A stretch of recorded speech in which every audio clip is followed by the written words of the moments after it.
एक तरफ जहां बीजेपी प्रत्याशियों को किसानों के विरोध का सामना करना पड़ रहा है, तो दूसरी तरफ कुलदीप बिश्नोई और भव्य बिश्नोई ने फिर से बीजेपी की चिंता बढ़ा दी है और 2 लोकसभा सीटों पर इसका खासा असर भी देखने को मिल रहा है।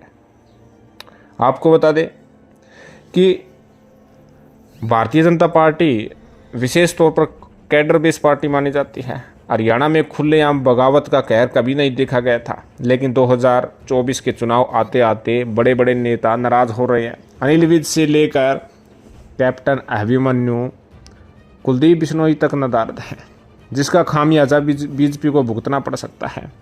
आपको बता दें कि रणजीत सिंह चौटाला 1 मई को अपना नामांकन भरने जा रहे थे।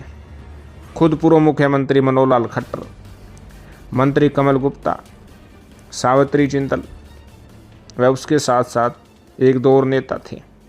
नामांकन करवाने के लिए जो उन्होंने प्रक्रिया की थी उसमें वे साथ दिखे थे, लेकिन न तो कुलदीप बिश्नोई आए न भव्य बिश्नोई आए।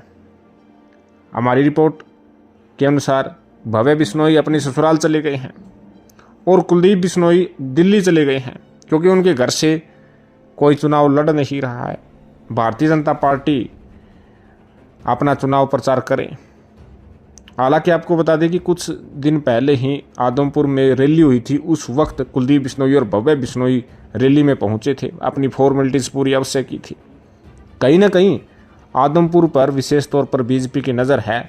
अगर आदमपुर में बीजेपी हार जाती है तो कहीं ना कहीं बिश्नोई फैक्टर यहाँ पर देखने को मिलेगा। केवल हिसार लोकसभा सीट पर ही नहीं है, बल्कि सिरसा लोकसभा सीट पर भी इसका असर पड़ रहा है। आपको बता दें कि सिरसा से अशोक तंवर के साथ दूड़ाराम बिश्नोई तो प्रचार प्रसार करते हुए कुछ देखे गए थे, लेकिन आपको बता दें कि कुलदीप बिश्नोई के सगे भाई चंद्रमोहन बिश्नोई कांग्रेस पार्टी में हैं और शैलजा के लिए प्रचार प्रसार कर रहे हैं, साथ साथ रह रहे हैं। और सिरसा में भी बिश्नोई बेल्ट का अच्छा खासा प्रभाव है। बताया जा रहा है कि चंद्रमोहन उस बिश्नोई बेल्ट को शैलजा की तरफ करने के लिए लगे हुए हैं। यानी बिश्नोई परिवार के कारण बीजेपी को 2 सीटों पर तकड़ा नुकसान उठाना पड़ सकता है।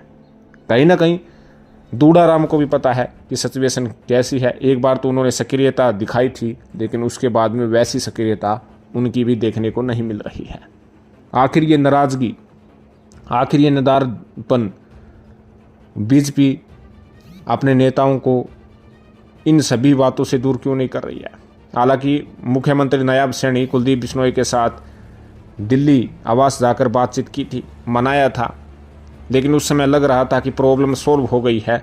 लेकिन अब फिर से कुलदीप बिश्नोई व उनके बेटे भव्य बिश्नोई नामांकन प्रक्रिया में भी न आना एक बड़ा संकेत दे दिया है। उनके समर्थक अब कहाँ जाते हैं, किसको वोट करते हैं, ये भी एक बड़ी जो है कह सकते हैं कि प्रॉब्लम है। प्रॉब्लम इसलिए कह रहे हैं क्योंकि अगर जयप्रकाश को आदमपुर में जिताया जाता है तो विधानसभा चुनाव में जयप्रकाश फिर से आदमपुर में अपनी ताल ठोकेंगे, भव्य बिश्नोई की फिर से मुश्किलें बढ़ाएंगे।